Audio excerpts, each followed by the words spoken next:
Okay, so welcome to this next video in the Theory of Probability playlist. Now that we've discussed how to find the area of the shape which is formed by the spanning, the shape which is spanned by three vectors in three dimensions, so three linearly independent vectors in three-dimensional space.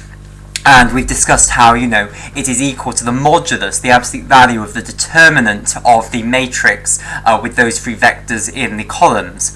Then we are in a position now to try and transform the probability density function of a joint random variable, where the joint random variable is three-dimensional. Okay, so this is the setup. You have some abstract probability space here. Here we go. And we have some joint random variable, let's say, which is ascribing to every point in here a point in R3. So it's giving it an ordered triplet, basically, of real numbers. So it takes every outcome and it ascribes it some ordered, it describes it some ordered triplet, XS, YS, and ZS. So this triplet, all of the components of which depend on the outcome you choose in this abstract probability space. Okay, and we then have some PDF for this. So there is some PDF. Let's call it the PDF of X, Y, and Z.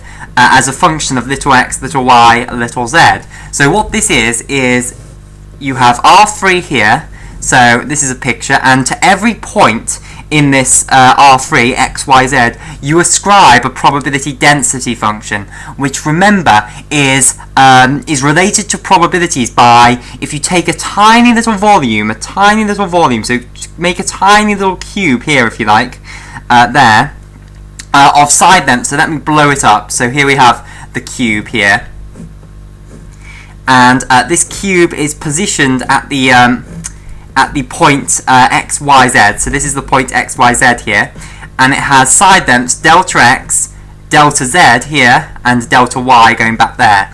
Okay, so basically what the probability density function is if these delta x and delta y and delta z are very, very small, then the probability that you are within this little region here, the probability that, say, p prime, that you're within this region, and I'll call this box B, which, actually, let's do it properly. Let's say what this box is.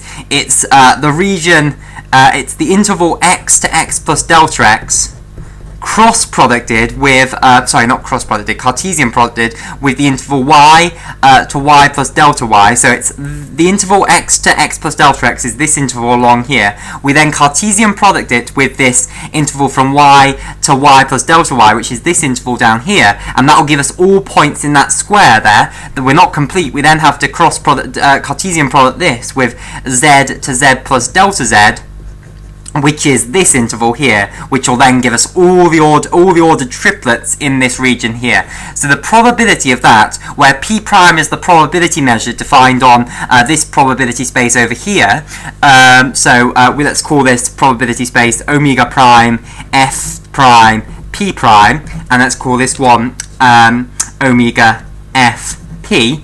Then the probability that it's within that region, obviously, because these two are effectively isomorphic or homomorphic, more generally, they're going to be, they mirror, this one needs to mirror the probability space structure on here. So what you do is you take the inverse image of this little region, i.e. all outcomes in here which were mapped into this box here, and whatever that is going to be an event back here, that's going to be a subset of the sample space. And whatever the probability of that event back here is, we want the probability of this box to be equal to that. But the definition of the probability density function, the way we define this probability density function, is that this probability of it being in that box is approximately going to be equal to this probability density function evaluated at this point x, y, z times the volume of the box, which is delta x, delta y, delta z. So just the side lengths of all of the box times together. Okay, so that works. That is approximately true. It converges on being true as delta x and delta y and delta z get really, really small. Okay, and that's how we define the probability density function. Because as you make the box arbitrarily small, the probability that you're within the box does get, it gets arbitrarily small as well. It converges to 0.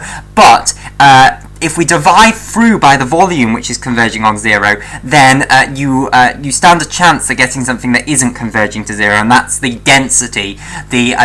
It's telling you how dense probability is within this box. So what you have to do is times it by a volume to get actual probability. So it's like you can think of probability almost as being the mass of this box, and this probability density function is the density then.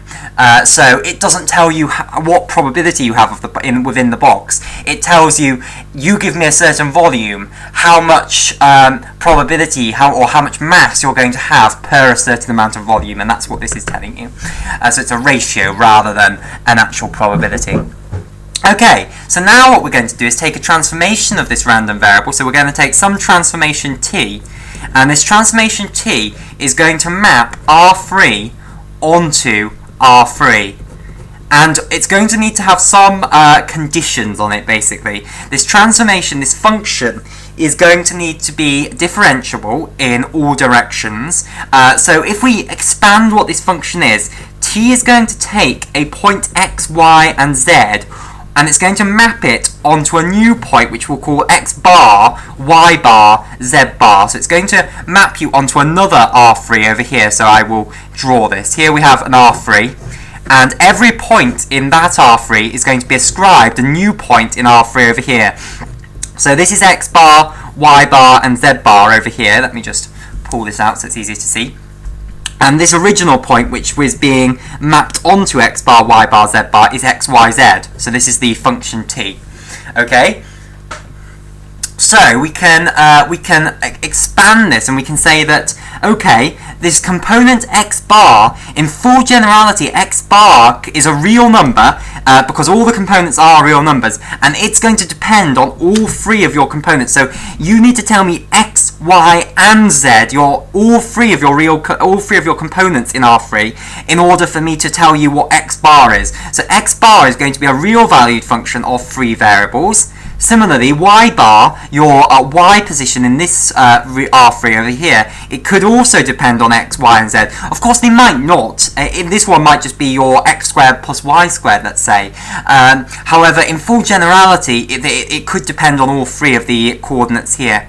And then finally, we've got z bar, which is could also be a function of x, y, and z. Okay, so the conditions we're going to want this function to obey is that if you've got a point in here which is x bar, y bar, z bar, which does have an inverse image in the domain over here. So this is the domain, and this is the codomain of the function t.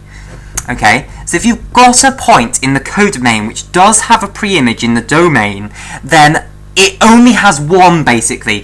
We insisted on this same condition in transformations of a single random variable and transformations of a bivariate random variable, that there isn't another point down here which is also mapped onto that same point. That is not good. We want, basically, if this point does have a pre-image, we want it to have a single pre-image. We don't want there to be multiple points in the domain mapped onto the same point in the codomain.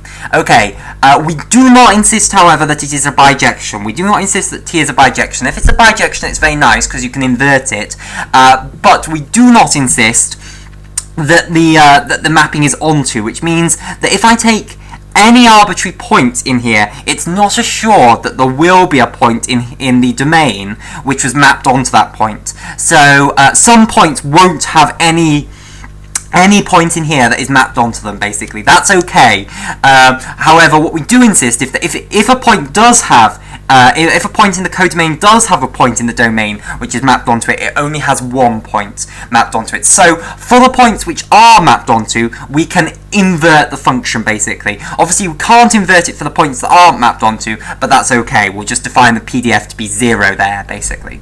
Okay, so the other condition is that it's going to be different, that each of these functions here, this x bar function, this y bar function, and this z bar function, are differentiable. All the partial derivatives exist in each of the directions. So the partial derivative of each one of these in the direction x, y, and z basically needs to exist. So it's going to be differentiable, and that other condition that it needs to be injective, basically. So a single point goes to a single point over here, basically. I.e., it's not 2 to 1, basically. It's 1 to 1, so injective there. So we're going to insist that it's differentiable and injective. We're not necessarily going to insist that it's surjective, and therefore it doesn't need to be bijective, which just means subjective and injective.